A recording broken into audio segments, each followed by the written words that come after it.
Halo Kanca Sehat, perkenalkan saya Dr. Dewi Rosarina dari Rumah Sakit Mata Undaan. Kebetulan saya di sini di bagian glaukoma Rumah Sakit Mata Undaan.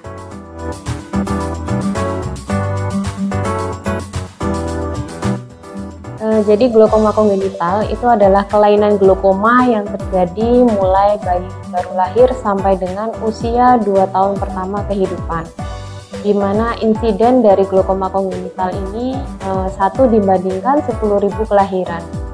Sedangkan untuk insiden jenis kelamin anak-anak yang sering terkena glaukoma kongenital primer ini adalah lebih banyak pada anak laki-laki dibandingkan anak perempuan.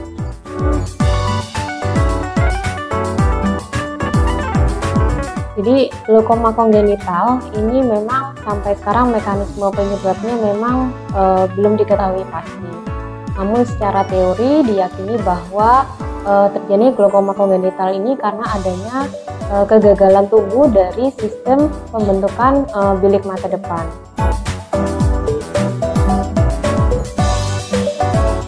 Jadi tanda pada glaukoma kongenital itu biasanya dapat diperhatikan oleh orang tua atau bahkan dokter anaknya yang memperhatikan bahwa bentuk dari bola mata si anak ini memang tidak seperti normal.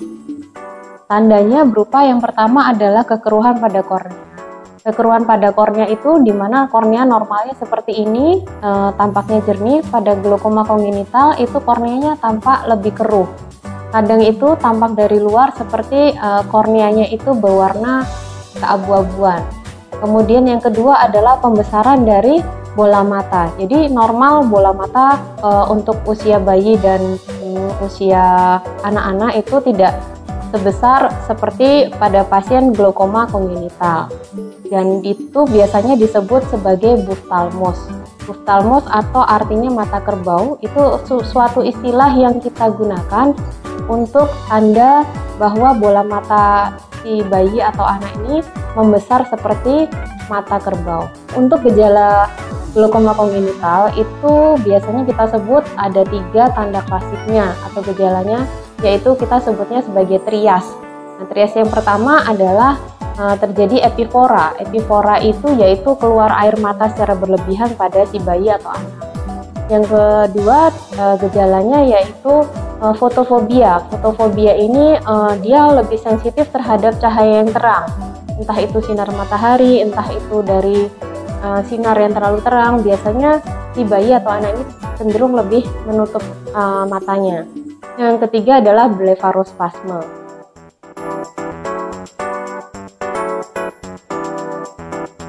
Jadi untuk pemeriksaan glaukoma kongenital pada bayi dan anak-anak itu sebenarnya tidak jauh berbeda, tapi memang berbeda dengan pemeriksaan pada orang dewasa. Seperti kita ketahui bahwa pada bayi dan anak-anak ini memang karena mereka itu tingkahnya memang masih cenderung tidak bisa untuk diam, maka biasanya pemeriksaannya kita butuh untuk dilakukan dengan anestesi umum atau bius total. Dengan pemeriksaan itu kita dapat mengetahui bagaimana berapa tekanan bola matanya, kemudian bagaimana kondisi bagian mata depannya seperti ini, serta kita dapat mengetahui bagaimana kondisi saraf mata di belakangnya, apakah memang sudah terjadi kerusakan pada saraf mata.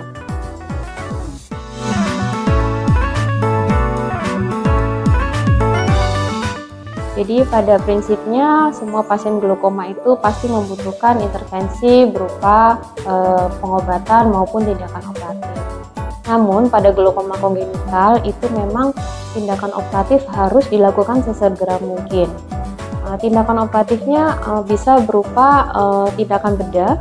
Yang pertama, apabila kondisi kornea si anak ini masih jernih, maka kita dapat melakukan tindakan goniotomi atau trabekulotomi. Namun apabila didapatkan kornea si anak ini memang sudah keruh, maka pilihan tindakan operasinya dapat kita lakukan berupa trabekulotomi serta trabekulektomi.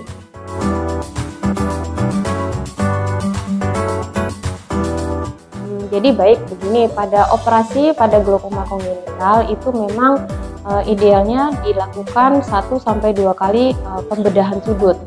Namun apabila pada operasi pertama itu dinyatakan bahwa operasinya tidak berhasil, maka kita dapat melakukan operasi pembedahan sudut yang kedua sebelum kita beranjak untuk ganti metode operasi.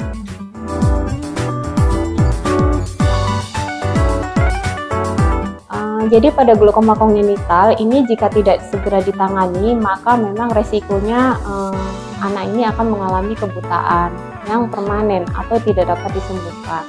Oleh karena itu, apabila sudah ada tanda maupun gejala pada glaukoma kongenital, maka segera harus dibawa dan diperiksakan ke dokter mata supaya prognosis dari pasiennya atau anak-anak ini memang lebih baik untuk depan.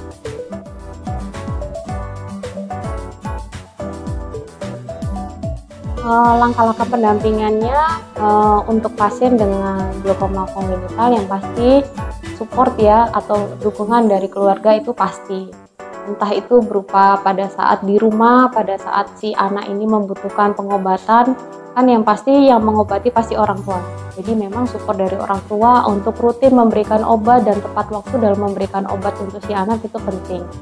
Berikutnya adalah support dari orang tua untuk tetap membawa kontrol si anak ke dokter mata. Jadi, kanca sehat, jika bayi atau anak Anda memiliki tanda atau gejala glaukoma kongenital seperti yang saya sebutkan tadi, mohon segera diperiksakan ke dokter mata khusus glaukoma di Rumah Sakit Mata Unggul.